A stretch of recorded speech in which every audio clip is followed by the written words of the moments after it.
This week we want to talk about race, culture, and economics.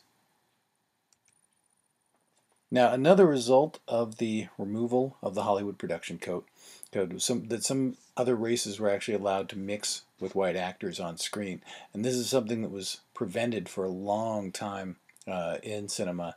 And if you ever wondered why you see Fred Astaire movies and he's got blackface, that's one of the reasons. Another reason why so many Native Americans were played by white people with shoe polish on and things like that in westerns. A big part of that was the Hollywood production code and the fact that it was racially motivated in a lot of respects. Um, so once it was gone, now we can have Latinos, African Americans, and Native Americans be portrayed by the actual people that they're supposed to be portraying. So you're going to see non-white actors in films mixing with white people, which is a novel thing, and occasionally there'll be central characters in the story, and that's a really that's a real big step forward. The only problem is that some races are going to start getting stereotyped as certain types of characters, in particular gangsters, which is why it actually pertains to this particular class. So there was a time when Italians and Irish were stereotyped as gangsters in the 1930s. Now, when you watch a gangster film, you're going to see a lot of people of color portrayed as gangsters, and that becomes kind of a stereotype. So, one step forward, one step back at the same time. Now, that issue is also going to be clouded by culture, economics, how these things actually tie together, and then this issue of are the poor more susceptible to crime? Does a particular situation place them at risk? And does this end up becoming kind of a cultural tradition? So how does the reality then factor into what we end up seeing in films and how we perceive people based on that? It's a very, very cloudy and very, very confusing issue in a lot of respects.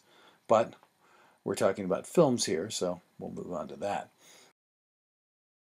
So the film we're going to watch today, Juice, actually deals with gangsters in training. So guys trying to get their foot in the door and decide whether or not they're going to be gangsters. So it's kind of an interesting film in that respect. We've seen a little bit of that in some of the other films.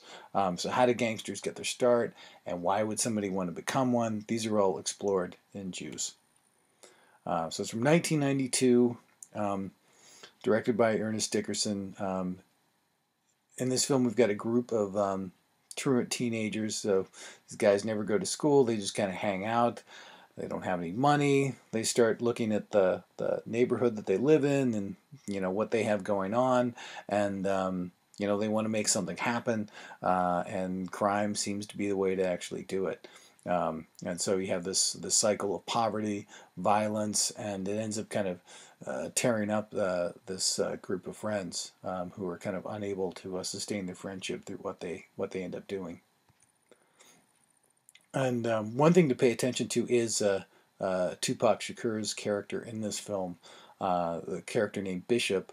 Very, very interesting, complex character, and he's kind of I guess, the lightning rod in this film that ends up kind of splitting people apart and bringing up a lot of these major issues. So he's kind of a complex character, kind of sympathetic, but then he'll just kind of flip in a lot of respects. And very kind of interesting character, like Tupac Shakur himself. So I don't know. A lot of people have read up a lot about him, and this character almost seems like it was tailor made for him in a lot of respects. So enjoy, and you're going to see some references to some of the films we've watched earlier in the class. So pay attention for those.